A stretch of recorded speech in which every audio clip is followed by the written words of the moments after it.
كانت من عادتها كل ما تحب أغنية جديدة وأيا كانت حالتها تاخد عربيتها وتطلع على طريق سفر سريع،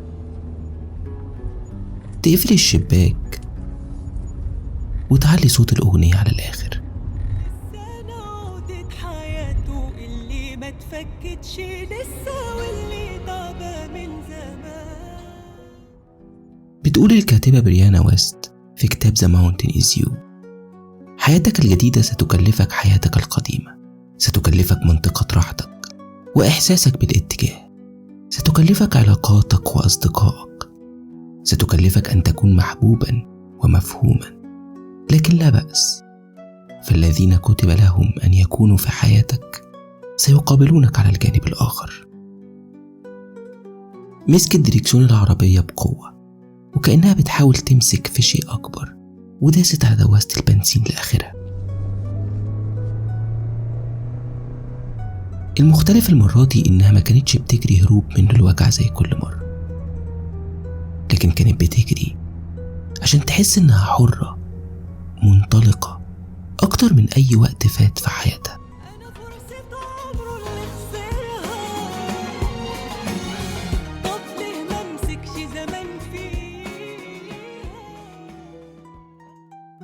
لحد فترة مش بعيدة كانت بتقعد تفكر هو ليه ما مسكش فيها وهي بتسيب، ليه ما حاولش ينقذ العلاقة اللي بينهم وهي بتمشي.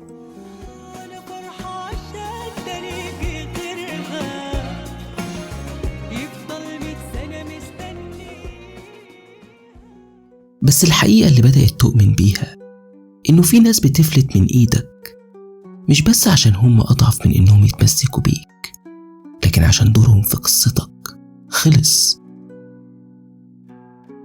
ومهما تمسكت بحياتك القديمة ومناطق راحتك وأمانك فيها، بتيجي الحياة في لحظة مفاجأة وتقولك كفاية عليك كده، فتجبرك على التغيير وربما بطريقة قاسية.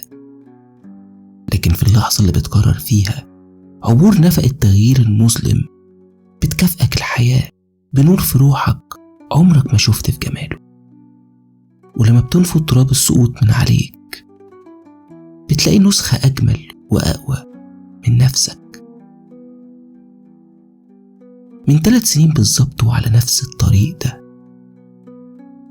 اتقلبت حياتها رأسا على عقب.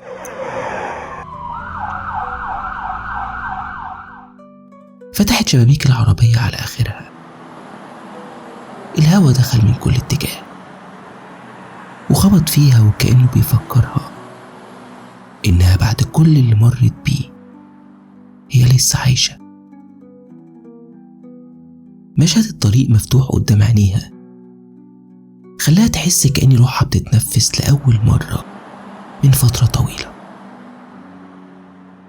لمت شعرها لطرف الهوا بإيديها وقالت لروحها في حب: أنا دلوقتي بحب نفسي أكتر من أي وقت كان، بس الطريق اللي وصلت له النهاردة كان تمنه سنين من الضياع، وأنا مش ندمانة إني عشت كل ده من عمري وأنا فاكرة الحب بيساوي راجل يمنحني هو مشاعر حلوة وبعنيه وحده أشوف نفسي أجمل. سنين كنت بتفرج على حياتي كأنها مسلسل ممل، البطولة فيه ما كانتش ليا، كنت مجرد مؤدية، وسيناريو حياتي من تأليف وإخراج حد تاني هو اللي بيقرر المشهد الجاي هيكون فين وبعمل فيه ايه. 11 سنة من عمري عدوا وانا بتفرج من بعيد على حياة واحدة تشبه لي، واحدة كل ما تبص لوشها في المراية بتسأل روحها مين اللي قدامي دي. واحدة كانت عايشة بتحاول تنقذ حياة هي أول ضحاياها، وتحافظ على العلاقة هي أكبر الخسرانين فيها. ومع الأيام الاسطوانات اللي روحها كانت بترقص عليها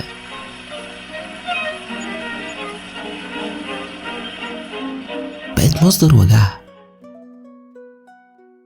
صوت الحب اللي كان بيملأ قلبها وبيتها وحياتها اتبدل بلحن باهت كئيب، نفس الجمل بتتكرر فيها زي عقاب. استحملي، بكرة يتغير، ده اختيارك من الأول، بيتك أهم. لحد ما فقدت قدرتها على الرقص مع الحياة. بصت على عداد السرعة اللي بيزيد في جنون قدام عينيها، لكنها ما اهتمتش. سنين فضلت روحها تنزل من مركز ورا التاني لحد ما أصبح اسمها مش موجود ضمن قائمة اهتماماتها. وطاقة غضبها كانت كفيلة تدمر العالم من حواليها، فدمرتها هي قبل الجميع.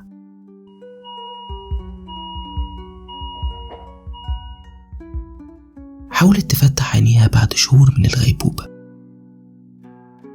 سمعت صوت الممرضة وهي بتبتسم وبتقول الحمد لله على سلامتك. آخر حاجة فاكراها كانت طريق ليلة الحادثة والمطر الشديد والطريق الضلمة وأضواء العربيات المعاكسة، قبل ما تنزل ستارة صوت على المشهد وتفقد الوعي. بعد شهور في المستشفى رجعت بيتها، ورغم أوجاعها ووضعها الجديد كان جواها سكون غريب، كأن العاصفة هديت أخيرا.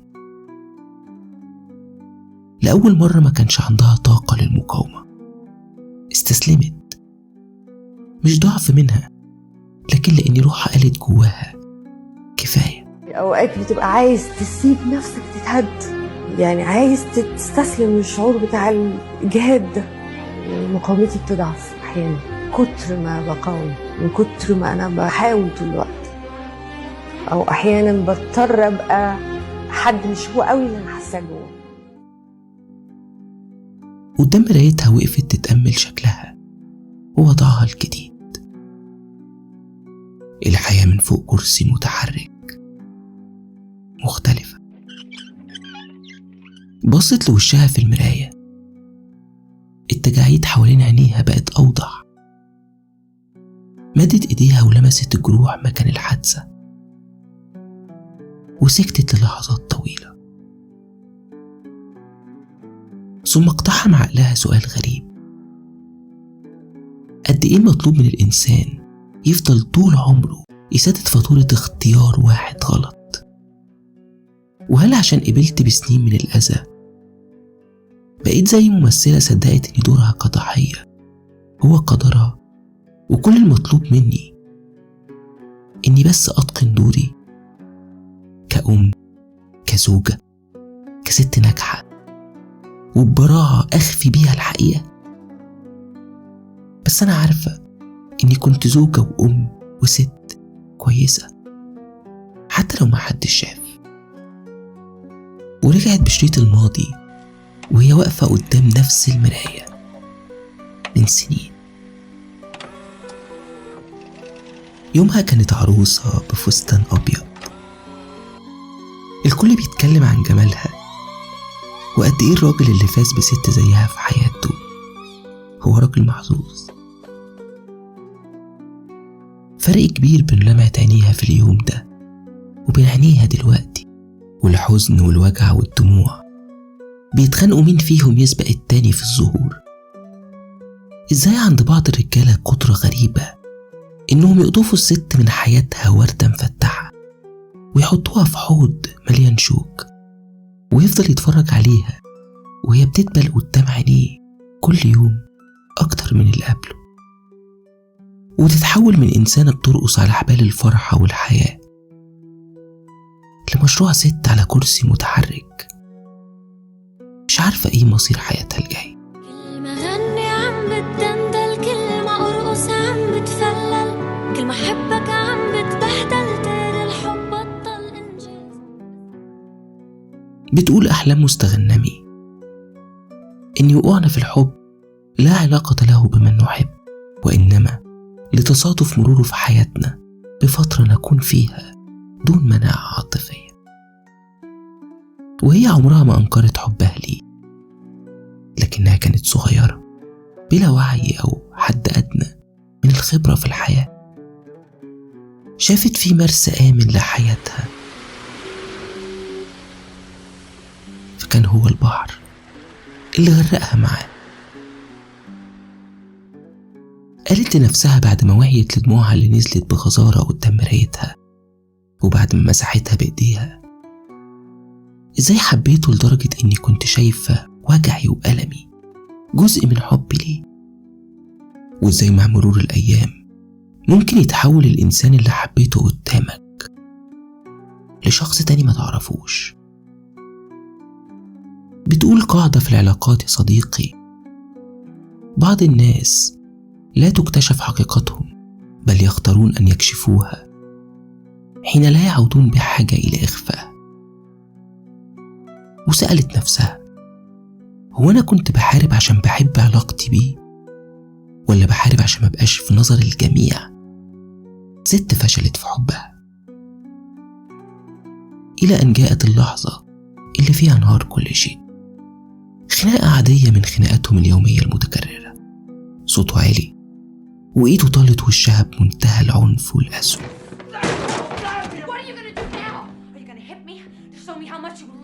Don't worry, I can't be bothered. You're not worth the trouble it would take to hate you. لأنغام أغنية بتسأل فيها حبيبها بعد فراقها: حبيتك ليه؟ حبيتك ليه؟ مش عارفة أنا حبيتك ليه، ولحد دلوقتي أنا مش عارفة حبيت فيك. كل ست بيجيلها لحظة إدراك بعد وجع، لحظة بتبص فيها على نفسها وبتقول: أنا إزاي وصلت لهنا؟ إزاي اخترت الإنسان ده؟ إزاي حبيته وعاشرته وكمان خلفت منه؟ في مقال Why Women Leave Men They Once Loved بتقول الكاتبة شيري جابا: غالبا ما تنمو النساء وتتجاوز الرجال الذين اختاروهم في الماضي، ليس لأنهم توقفوا عن حبهم، بل لأنهم بدأوا في حب أنفسهم أكثر. دلوقتي بس عرفت لما اتغيرت بعد ليالي طويلة من البكاء والأسئلة اللي ملهاش إجابات عندها، وبعد ما سمعت صوت روحها بوضوح لأول مرة واعترفت لنفسها: النهاردة وأنا ببصله مش شايفة فيه راجل كنت بحبه، لكن شايفة نسخة قديمة مني.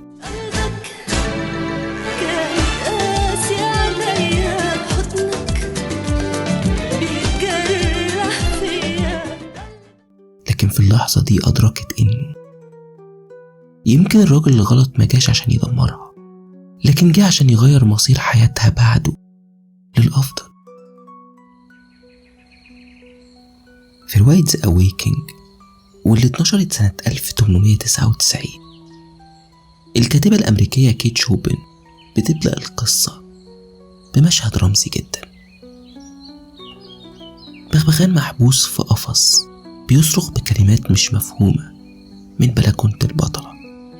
الطير في القفص بيرمز للست اللي عايشة جوا قفص من التقاليد، وصوتها مش مسموع لكل اللي حواليها، ومشاعرها غير مفهومة لأي حد حتى الأقرب الناس ليها. وفي الفصل الأخير بتستعد إيدنا للسباحة في البحر، وبتشوف طير تاني بجناح مكسور بيقع جوه البحر. المشهد ده بيعكس إن محاولة الطيران خارج القيود قد تكون مؤلمة. الطير اللي جرب يطير بجناح مكسور وقع، لكنه حاول، وفي كل محاولة في فرصة دايما للنجاح. والحرية المؤلمة أفضل من حياة مريحة في السجن ولو كانت أسواره من دهب. هي كمان وقعت بجناحها المكسور، لكنها قررت ما تستسلمش وتحاول تطير حتى وهي عايشة دلوقتي فوق كرسي متحرك. في ليلة الحادثة خرجت من البيت وهي منهارة. في الليلة دي بالذات طلبت الطلاق منه لأول مرة.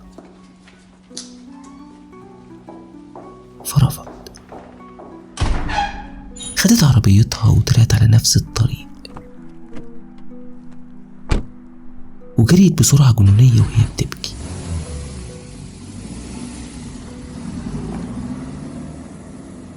ورجعت البيت بعد شهور عاجزة عن كل شيء، عاجزة حتى انها تكون ست كاملة في نظره. كانت اكتر حاجة خايفة منها نظرة الشفقة في عينيه، واللي كانت اصعب عليها من الألم نفسه.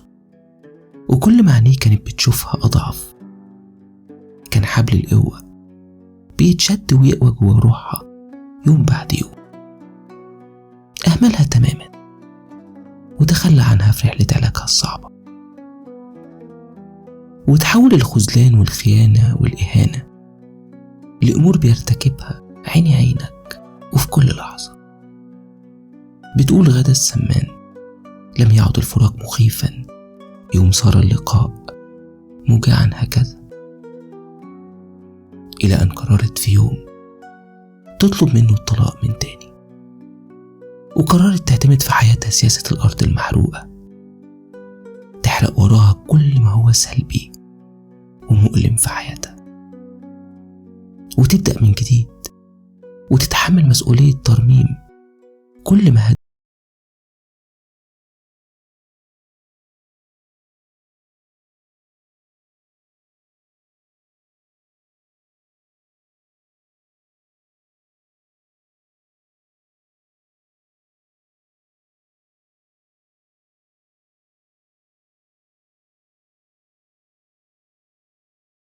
حريتها لآخر نفس. لما تسيبني هقابل بعد. ودعت ربنا بدموعها يديها علامة انها هتقدر تعيش من جديد، وانها مش هتبقى الطير اللي بجناح مكسور اللي هيقع.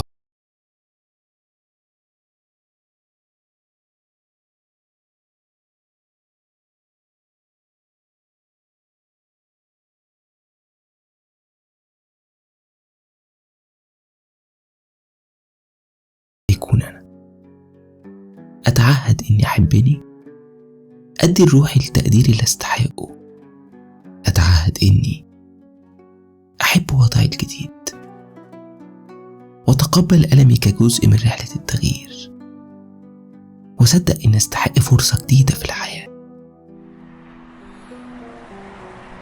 وقفت في أول بنزينة قابلتها على الطريق بعد ما خدت بالها إن لمبة البنزين نورت. جابت قهوتها واستمتعت بريحتها وطعمها في الطريق. شعورها إنها حرة في اللحظة دي يساوي بالنسبة لها الدنيا وما فيها. ومع القهوة سألت روحها: اتعلمتي إيه من رحلة التعافي اللي كلفتك سنين؟ جاوبت نفسها إنك مش مطالبة تكوني قوية طول الوقت. الضعف مش عيب، ده جزء من رحلة الشفاء، وإن للوعي تمن، وللحرية مقابل غالي، وللتعافي وجع لازم تمر بيه، زي ما النار بتنضف الدهب من الشوايب اللي فيه فيغلى تمنه. وفهمت إن المشاعر زي الطاقة، لا تفنى ولا تستحدث من العدم، لكنها بتتغير من شكل لآخر. الإنسان ما بيقدرش يتخلص من مشاعره زي ما بيتخلص من أشياءه القديمة. الألم بعد زمن بيخلي الرؤية أوضح في رحلة حياتك، والخذلان بيعيد تشكيل روحك فيعلمك إن القرب بحساب، والحب لمن يستحق. أما الخوف فده العاطفة الأعقد، لأنه مش بيختفي لكنه بيتحول لنوع جديد من الشجاعة، شجاعة حقيقية مش مجرد استعراض عضلات. وده جوهر النضج الحقيقي، إعادة تدوير لمشاعرك مش دفنها وإنكارها جواك. وفي يوم جديد وقفت قدام نفس المراية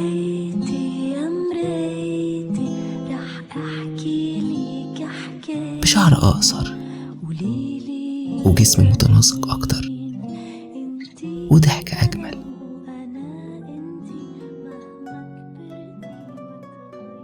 افتكرت مبدأ اعتقنته في رحلتها الصعبة، إن أجمل انتصارات الحياة مش دايما في اللي كسبناه، لكن في قوتنا إننا نقدر نتخلى عنه، فنسيب مساحة أوسع لأمور أهم وناس أجمل يدخلوا حياتنا.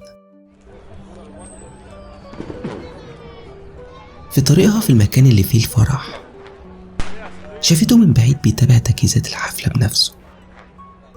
حقق لها أمنيتها القديمة في إنها تعمل فرحها على البحر بفستان أبيض جميل وتسريحة شعر بسيطة، ظهر جمالها هادي وكأنها بتشوف روحها لأول مرة. ست حلوة قربت بخطواتها منه،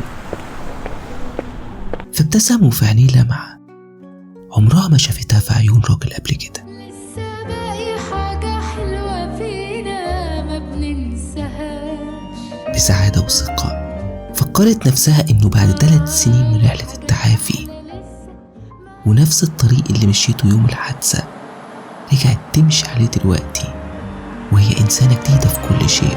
هتحارب عشاني ومش هتيجي تقول فكرة العوض في الحب مش مجرد صدفة كونية، هي مكافأة يا صديقي من الحياة على تعبنا، تحقيق التوازن النفسي بعد حوادث حياتنا الصعبة، وإنها تقابل الراجل الصح ما كانش تعويض عن خسارة، لكن نتيجة لشغلها سنين على نفسها. الراجل الصح ظهر في حياتها لما اتصالحت مع نفسها، لما بطلت تعاقب روحها على أخطاء الماضي، وأدركت أخيرا إن الراجل الغلط ما كانش شر مطلق. You know what your problem is? I only have one. You've met too many people like you. I'm with Terry now. Does he make you laugh? He doesn't make me cry. الراجل الصح ظهر لما بقت مستعدة في حياتها تشوفه، وهو ده نوع الحب اللي أصبحت محتاجة له. حب مش لازم يضحكها طول الوقت، لكن على الأقل ما يخليهاش تبكي وهي بترقص في حضنه. لمحت الشخص السابق في حياتها واقف من بعيد، ما كانتش فاهمة ده حقيقة ولا خيال. من عجائب الدنيا اللي هتشوفها كراجل إن الست اللي قلبها اتكسر بسببك وعينيها باكت عليك هي نفسها الست اللي هتقف قدامها وقلبها حجر معاك وعينيها مش شايفاك. اشرب قهوتك وطبطب على قلبك. عوض ربنا في الحياة بيجي في لحظة عمرنا ما بنتوقعها، وبصورة دايما أجمل مما نتخيلها. العوض هو انعكاس نسختك الجديدة، ولما تقابل الشخص الصح افتكر وقتها إن ده أكبر تأكيد إنك اتغيرت بنجاح. عشان كده الجايزة على شرف قلبها في النهاية راحت للإنسان الصح. بصت قدامها للبحر والمشهد غروب الشمس، ورفعت عينيها للسماء وقالت في سرها: العوض الأهم إن أنا رجعت لي. ومع فنجان قهوتك اللي جاي افتكر يا صديقي، مش كل اللي خرجوا من حياتك كانوا خسارة، بعضهم كانوا دروس في هيئة بشر لولاهم ما كنتش وصلت للنسخة دي منك.